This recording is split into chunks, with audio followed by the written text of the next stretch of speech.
Allahu Akbar, Allahu Akbar, Allahu Akbar walillahil hamd. Di hari yang mulia ini, di mana manusia lebih terbuka dan lebih pemurah dari hari-hari biasanya, saat kita luruskan kembali hubungan yang kusut, kita jernihkan hubungan yang keruh, kita cairkan yang beku, kita sambung yang putus, sehingga tidak ada lagi secerca kebencian dan setitik fitnah yang dapat merusak persaudaraan kita. Mari kita lakukan rekonsiliasi dengan saling memaafkan, karena saling memaafkan lebih dekat kepada takwa. Firman Allah Subhanahu wa taala surat Al-Baqarah 237, "Wa an ta'fu aqrabul litaqwa." Pemaafan kamu itu lebih dekat kepada takwa. Sifat memaafkan adalah air cinta yang akan memadamkan amarah kebencian dan dendam. Menunda saling memaafkan sama artinya menyimpan bara dalam sekam, yang sewaktu-waktu datang tukang kompor dan tukang kipas menyalakan bara api yang akan membakar persaudaraan kita. Itu sebabnya pahala puasa ditunda pahalanya sampai kita saling memaafkan, karena semangat yang dibawa oleh ibadah puasa, tarawih dan zakat. Idul Fitri adalah semangat silaturahmi. Mari segera mengunjungi orang tua kita, bersujud di hadapannya, memohon maaf atas segala dosa dan kesalahan itu. Itu lebih baik daripada nanti kamu datang menangis di atas pusarannya. Tataplah wajah mereka dengan penuh kasih sayang. Semua telah berubah termakan usia, hanya satu yang tidak berubah adalah kasih sayang seorang ibu. Muliakanlah mereka, karena orang tua adalah keramat kita. Perlakukan dengan baik, jangan biarkan sendirian dalam keadaan sakit. Tak ada yang merawatnya, yang menyebabkan air matanya menetes karena tak mampu menemukan kata-kata untuk mengungkapkan apa yang mereka rasakan. Allah berfirman dalam surat Al-Isra ayat 23, "Wa qada rabbuka alla ta'budu illa iyyahu wal lidaini ihsan." Dan Tuhanmu memerintahkan supaya kamu jangan menyembah selain Dia, dan hendaknya kamu berbuat baik kepada ibu bapakmu dengan sebaik-baiknya. Allahu Akbar, Allahu Akbar, Allahu Akbar walillahil hamd. Jamaah salat Idul Fitri rahimakumullah.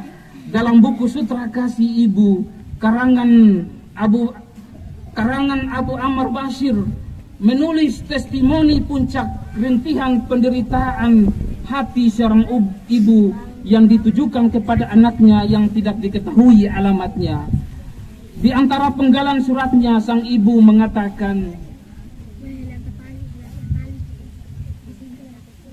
"Anakku,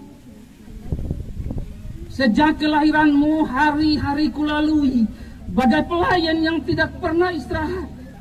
Masa kecil remajamu kau lewati bersama ibu dalam suka dan duka. Sedikit harta yang ibu miliki, tapi banyak yang kuberikan. Terkadang ibu menunda untuk tidak makan demi mencukupi kebutuhanmu. Anakku, setelah engkau dewasa, kucarikan pasangan hidupmu. Semakin ibu sedih, meskipun ibu sedih karena suatu saat engkau akan meninggalkan ibu.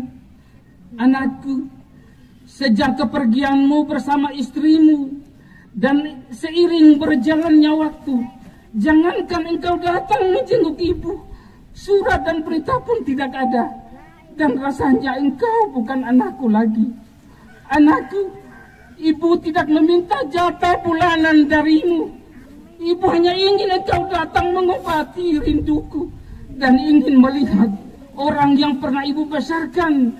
Selain itu tidak ada, anakku, karena orang yang pernah melahirkan kamu ini sudah tidak kuat lagi seiring bertambahnya usia dan datangnya penyakit silih berganti. Anakku, seandainya ada orang yang berbuat baik kepadamu, ibu ucapkan terima kasih kepadanya. Tapi ibu sudah berbuat baik kepadamu. Mana terima kasihmu? Jika dulu kau anggap sebagai pembantu, mana gaji ibu sebagai pembantu? Anakku, ibu tidak ingin mengadakan rintihan hati ini kepada Allah. Karena ibu takut kamu terseret ke dalam musibah dunia sebelum musibah akhirat. Anakku, ingat, kamu juga akan nanti yang menulis surat kepada anakmu dengan linangan air mata yang seperti ibu alami saat ini. Allahu Akbar, Allahu Akbar, Allahu Akbar, walillahil hamd. Marilah kita saling memaafkan antara suami istri, lalu saling mengukir kenangan seindah mungkin, karena pasti esok atau lusa ada yang saling mendahului. Tapi ingat, orang yang baik sekalipun jasadnya terkubur, tetapi kebaikan dan kenangan indah tak pernah terkubur. Mari kita saling memaafkan dengan tetangga, karib kerabat, teman sejawat. Mungkin ada ucapan yang salah, sikap dan perbuatan yang khilaf, hati yang keliru menafsir yang menorehkan sakit. Mari di hari bahagia ini kita saling memaafkan meskipun terkadang pahit. Tapi kita harus belajar melupakan kenangan pahit agar hati tidak terasa sempit. Beribu-ribu kata maaf tidak berarti jika tidak disertai dengan bukti. Kalau sebatas janji ingin memperbaiki, tidak cukup mengobati hati. Sayangilah diri Anda sendiri. Perbanyak saudara dengan silaturahmi, dan jadikan hari raya Idul Fitri sebagai momen introspeksi diri. Jamaah Idul Fitri yang dirahmati Allah, hari ini adalah hari kemenangan fitrah kita dan saatnya kita menikmati kebahagiaan. Saling berbagi kasih, saling senyum, saling salam, saling sapa dan berjabat tangan serta saling memaafkan untuk menampakkan pesona Islam rahmatan lil alamin. Semoga perdetak takwa yang kita sandang hari ini dan mewarnai sikap dan tingkah laku kita selama 11 bulan mendatang. Semoga dengan kita melestarikan nilai-nilai Ramadan, bulan-bulan berikutnya apa yang menjadi tujuan dan harapan menjadikan Buton Selatan beradat, berdikari, religius, aman, cerdas dan transparan akan mudah terwujud, karena tentu dalam proses menuju pada cita-cita tersebut pasti ada saja tantangan yang menghadang. Hanya bisa dihadapi dengan bekal perjuangan, ketabahan dan kesabaran.